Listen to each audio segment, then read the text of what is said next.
Hello, I'm Z.R.C. Films. This is a read aloud of my new story from the Shadow Files. Now like, subscribe, lock your doors, turn your lights off and listen.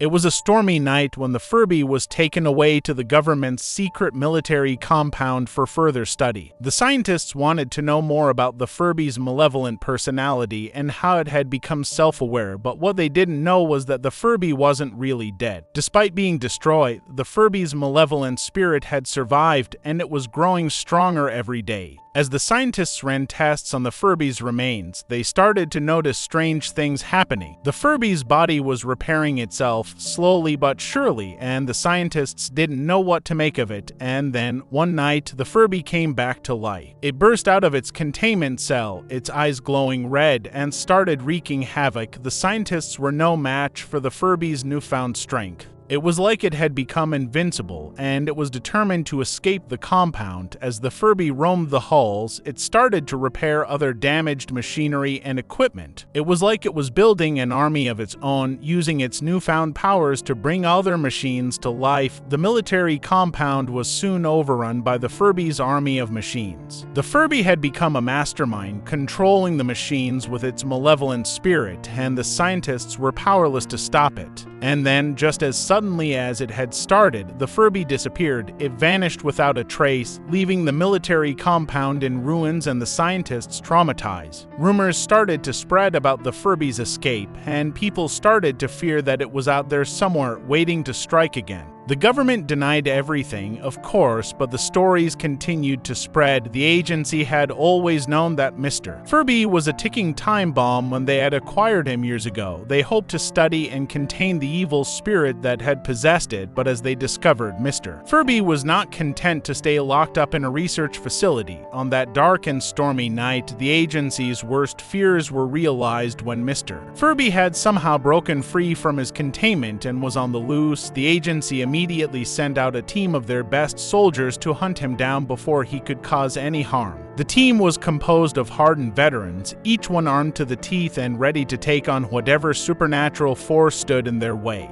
They set out into the night, scanning the darkness for any signs of the rogue Furby. As they searched, they began to hear strange noises echoing through the trees. A soft, eerie laughter that seemed to come from everywhere and nowhere at once. The soldiers tried to shake it off, chalking it up to the storm playing tricks on their minds. But as they pressed on, the laughter grew louder and more incessant. Suddenly, one of the soldiers let out a blood-curdling scream. The others rushed to his side, only to find him lying motionless on the ground. His eyes were rolled back in his head, and a look of sheer terror was frozen on his face. The soldiers knew that they had to keep moving. No matter the cost, they continued on, their nerves frayed and their hearts pounding. They soon came to a clearing where they spotted a small figure huddled in the shadows. It was Mr. Furby. The soldiers raised their weapons, ready to take down the possessed toy once and for all. But as they approached, they realized that things were not as they seemed. Mr. Furby was not the malevolent force they had been led to believe. In fact, he seemed almost sad. The soldiers hesitated, unsure of what to do, but it was too late. Mr. Furby had vanished, leaving only a trail of ghostly laughter in his wake. The news of the missing family spread like wildfire, and soon enough, it reached the ears of the very agency that had been responsible for Mr. Furby's initial capture. They knew what they had to do. They had to send in a team to recapture Mr. Furby and lock him away forever. This time, they made sure to assemble the most skilled and experienced team they had.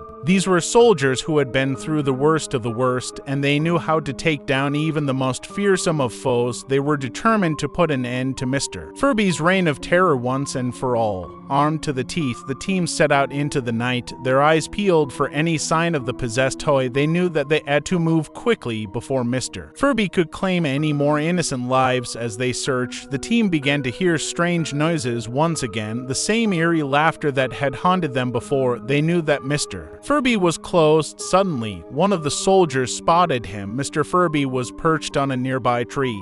His beady eyes fixed on the team, the soldiers raised their weapons, ready to take him down. But Mr. Furby was not going down without a fight. He leapt from the tree, his jaws wide open, ready to sink his teeth into whatever flesh he could find. The soldiers fired their weapons, but Mr. Furby was too quick for them. He darted and dodged, evading their every shot. It was only through sheer luck that one of the soldiers managed to land a blow at Mr. Furby let out a blood-curdling scream, and for a moment, it seemed as though he was down for the count, but then something strange happened. Mr. Furby's body began to contort and twist in impossible ways. His fur grew matted and tangled, and his eyes seemed to glow with an unholy light. The soldiers knew that they had to act fast. With all their might, they managed to subdue Mr. Furby and lock him away in a secure facility, but the damage had already been done. The agency had underestimated the power of the evil spirit that had possessed Mr. Furby, and now innocent lives had been lost. From that day on, Mr. Furby was never spoken of again. The agency knew that they had to keep him locked away forever, lest he unleash his terror on the world again. Thanks for listening. Please like, subscribe, and share. If you liked this story, please visit my website to find others just like this. Comment your theories and what you would like to see happen next.